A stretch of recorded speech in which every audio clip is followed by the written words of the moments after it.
Right guys, it's Alan again from DJs Only. Got a mixer I'd like to show you today, which isn't a new product, but it's a very good product. It's one of our best selling rack mountable mixers. It's from a company called Citronic. Now, if you don't already know, Citronic have been around for about 40 years and they're a well respected company within the DJ community. They make some fantastic products that are reliable and fit for purpose, which is why I thought I'd show you this. We've done these for a number of years now and we never have any problems with them at all. They're a super product. What is it? It's a 4-channel 19-inch mixer. Each channel has a 3-band EQ with a total kill, and we have 2 mark inputs as well.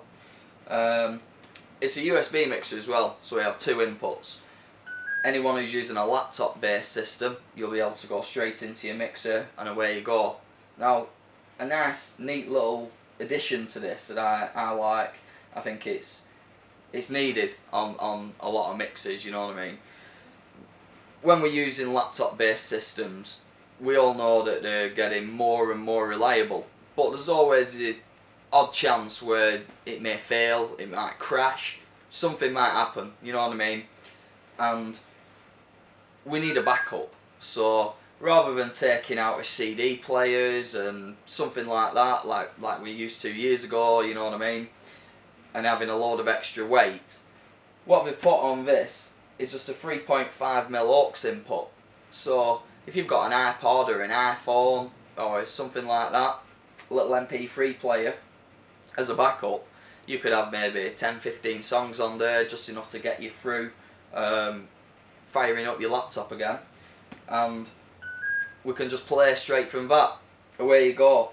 No more 2-minute silences whilst the laptops fire back up again and then having to apologise to our client that our laptop's died. So it's a neat little addition to it.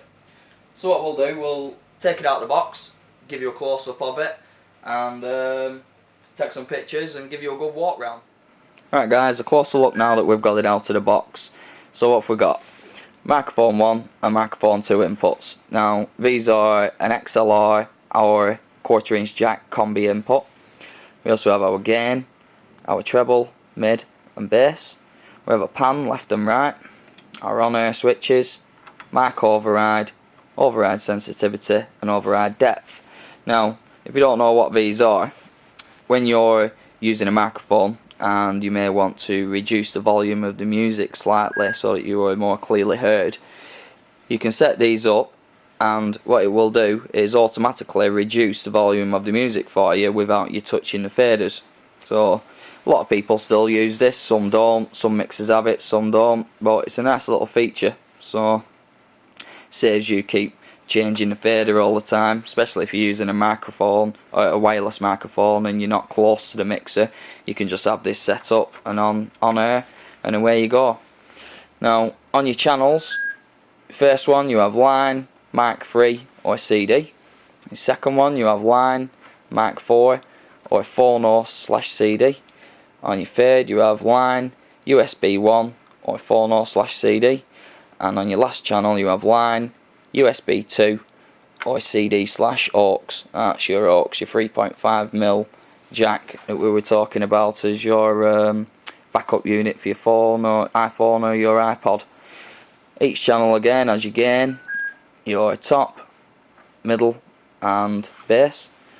You have your fader and your cue for your headphones. And then we move on to the crossfader section.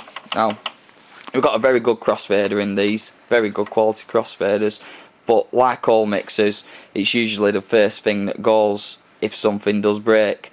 Now we keep plenty of spares as well, so if you do buy one and you've maybe been doing a lot of scratching or something like that, it's going to get worn out eventually, but these are replaceable and we do keep spares of them. If you're just going to be using this for mobile use, I would go as far as to say that is never going to wear out. We also have our punch switches, and we have our assign to set which channel we want this to your crossfader to be, so you can pick 1 through to 4, and same again 1 through to 4 on this side. Moving over, we have our balance left and right, We also have our master fader, our booth fader. Then moving on to here, we have a send and return. Now, this is your aux selector for the send. We can choose mic 1 and 2, and then channel 1, 2, 3 or 4. So if you want to pop a little effects unit on or something like that for your microphone section, maybe you want to put some echo on or something like that, we can just set your aux selector to mic and we can send it out and return it back in. And now finally, moving on to the last section of the mixer, you have a Q switch to pre-fade any of your music signals. You also have a Q for your headphones so that you can go from any of your queued channels when it's over to the left, or turn it to the right, and the more that you turn round you'll get what's coming out of the actual speakers through the master. You have your headphone slider volume switch and your 6.3mm input for your headphones. You also have your power on off and your 12V BNC socket for your gooseneck light. What we'll do now, we'll just pause the camera for the final time and show you the back of the inputs on the rear of the mixer. Now if we finally move on to the back of the mixer, here's your IEC power input, channel 4 and channel 3 USB inputs. You also have a ground if you're going to use turntables on one of the phono channels. You have a balanced XLR output and an unbalanced phono output for your master, and you also have a phono for your booth as well. We have phonos for send and return, and then on channel 4 we have phono CD and phono line. On channel 3 we have phono RCA input and the CD RCA input and line RCA input, and then same again on channel 2, phono CD and line, and then channel 1 we have CD and line. Then we have the selectors on the back here for channel 3 to switch from CD to phono, and channel 2 CD to phono, and then finally we have a 1/4 inch for mic 4 and a 1/4 inch for mic 3. And now that's everything. So as you can see, you've got quite a lot of inputs, a well built mixer designed in the UK by Citronic, and it's the CDM 10.4 USB Mark V mixer.